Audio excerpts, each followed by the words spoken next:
பாட்டி காந்திமதி ரொம்ப சோகமான முகத்தோட வந்து உட்காந்துருக்காங்க. குமார் செஞ்ச காரியத்தினால சரவணன் வந்து கொந்தளிக்கிறான். செந்திலோட திமிருத்தனனால மீனா வந்து எடுத்த முடிவு என்னவா இருக்க போகுது? பாட்டியோட பர்த்டேவை அவங்களோட ஆசைப்படி வந்து செலிப்ரேட் பண்ணணும் அப்படின்னு வந்து குமார் வந்து ட்ரை பண்றான். அப்பா பெரியப்பாவை எதிர்த்து கோமதியும் ராஜி 2 பேருமே வந்து பாட்டி வந்து சந்திக்க வைக்க முடிவு பண்றாங்க. இதுக்காக கோமதிட்ட பேச குமார் வந்து ட்ரை பண்றான். அப்பதான் வந்து எதிர்பார்க்காத சம்பவம் ஒன்று நடக்குது. தனி கொடுத்தனம் வந்ததுல இருந்து செந்திலோட ஆக்டிவிட்டீஸ்னால மீனா வந்து அப்செட்ல வந்து இருக்காங்க. காந்திமதியோட பர்த்டே செலிப்ரேட் பண்றதுக்காக என்னதான் வந்து பசங்க 2 பேருமே வந்து திட்டம் போட்டாலும் பாட்டி வந்து மாட்டேன் அப்படின்னு வந்து சொல்லிடுறாங்க. எனக்கு இதெல்லாமே வேண்டாம், நான் ஆசைப்பட்ட விஷயங்களே வந்து நடக்காத சமயத்தில் எனக்கு எதுக்கு பர்த்டே ஃபங்க்ஷன் அப்படின்னு வந்து கேட்குறாங்க. உடனே சக்திவேல் வந்து உனக்கு என்னமா அப்படி ஆசை அப்படின்னு எது நடக்கல அப்படின்னு வந்து கொஸ்டின் வந்து கேட்குறான். அதுக்கு காந்திமதி என்ன சொல்றாங்கன்னா, என் பொண்ணு கோமதி ஃபேமிலி இந்த குடும்பமும் எல்லா பிரச்சனையுமே மறந்து ஒன்னா சேரணும் அப்படின்னு ஆசைப்பட்டேன், அதுவே நடக்கல. இப்போ நம்ம மட்டும் குலதெய்வ கோயிலுக்கு போய் பிறந்தநாள் வந்து கொண்டாடணுமா அப்படின்னு வந்து கேட்குறாங்க. ஆக மொத்தத்தில் பாட்டியோட பர்த்டே வந்து செலிப்ரேட் பண்ணுவாங்களா இல்லையா அப்படின்றது எதுவுமே தெரியல. இல்லை பாட்டி நினைச்சது வந்து நடக்குமா அப்படின்றத வாங்க பார்க்கலாம்.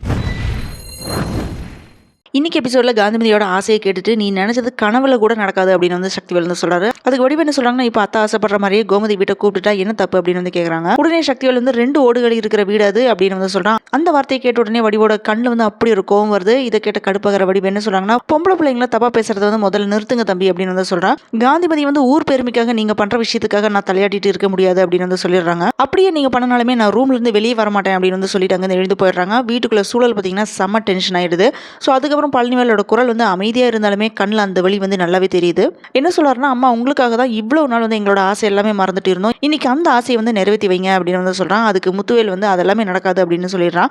இந்த பக்கம் மீனா வந்து ஆஃபீஸ்க்கு வந்து ரெடியாகி நிற்கிறாங்க. அப்பதான் வந்து செந்தில் எழுந்து வந்து மீனா காஃபி கொடு அப்படின்னு சாதாரணமாக வந்து கேட்குறான். ஆனால் உள்ளுக்குள்ள வெடிச்சிட்டு இருக்கிற கோவத்தோட என்ன சொல்றான்னா, பாலெல்லாம் இல்லை அப்படின்னு வந்து சொல்லிடுறான். அவன் சீரியஸாக எழுந்து வரான். அதுக்கப்புறம் ஃபர்னிச்சர் எல்லாமே டெலிவரிக்கு வருது. இது என்ன அப்படின்னு மீனா வந்து கேட்குறா. புது சோஃபா செட்டு, இதுக்கு வந்து 40,000 ரூபா வந்து பணம் செலவு பண்ணியிருக்கேன் அப்படின்னு வந்து சொல்றான். இதை கேட்ட மீனா வந்து செம்மையா வந்து ஷாக் ஆகுறாங்க. இவ்வளவு பணத்துக்கு எங்க போனீங்க அப்படின்னு வந்து கேட்கிறா. பாண்டியன் கொடுத்த பணம் தான் அப்படின்னு சுருக்கமா சொல்லிட்டு தப்பிச்சு போயிடுறான் அங்கிருந்து. அதை கேட்ட உடனே கடுப்பாகிற மீனா, எதுவா இருந்தாலுமே அப்புறம் பேசிக்கலாம், நான் போய் பால் மத்த பொருள் எல்லாமே வாங்கிட்டு வரேன் அப்படின்னு சொல்லிட்டு செந்தில் வந்து அங்கிருந்து கிளம்பிடுறான். அவளும் கோவத்தோட வீட்டை பூட்டிட்டு வெளியே போயிடுறா. அவ முகத்துல பாத்தீங்கன்னா அப்படியே அந்த அமைதியான வெடிப்பு ஒன்று இருக்குது. இது நான் நினைச்ச வாழ்க்கையே அப்படின்னு யோசிச்சுட்டு இருக்கா. இந்த பக்கம் கோமதி வந்து மார்க்கெட்டுக்கு வந்து தனியா நடந்துட்டு வரா. அப்பதான் வந்து குமார் வந்து அவளை பாக்குறான். இன்னைக்கு எப்படியாவது அத்தை கிட்ட வந்து பேசியே ஆகணும் அப்படின்றது தான் எண்ணத்தோட வந்து பக்கத்துல வரான். அத்தை அத்தை நம்ம வந்து கூப்பிடுறான். ஆனால் கோமதி வந்து எதையுமே காதில் வாங்காமல் போயிட்டு இருக்காங்க. ஆனால் குமார் வந்து விடாமல் எதுக்காக தனியாக நீங்கள் பைய தூக்கிட்டு போறீங்க, கொடுங்க அத்தை அப்படின்னு சொல்லி வலுக்கட்டாயமாக வந்து அவங்கள்ட்ட இருந்து பிடுங்குறான். அப்போ சரவணன் வந்து அந்த பக்கமாக வரான். குமார் வந்து பண்ணுற செயல் எல்லாமே பார்த்துட்டு ஆவேசப்படுறான். அவன் கண்ணில் வந்து அப்படி ஒரு கோவம் வருது. என்னடா நீ செய்கிற அப்படின்னு வந்து கத்துறான்.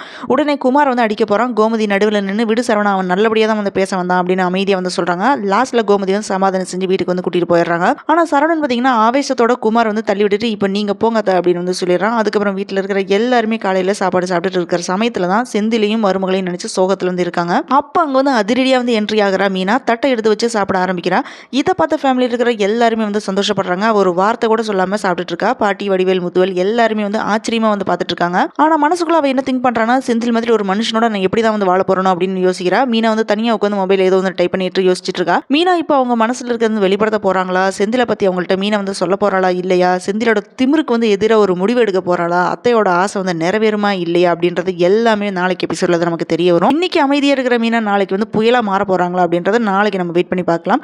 இந்த எபிசோட் வந்து ரொம்ப இமோஷனலா family bonding and self respect வந்து மிக்ஸ் ஆன கதையா தான் வந்து இருக்குது. இந்த வீடியோ பிடிச்சதுனால லைக் பண்ணுங்க. நம்ம சீரியல் அப்டேட் தவறாம பார்க்கணும்னா சப்ஸ்கிரைப் பண்ணுங்க. அடுத்த எபிசோட்ல சீக்கிரம் சந்திக்கலாம்.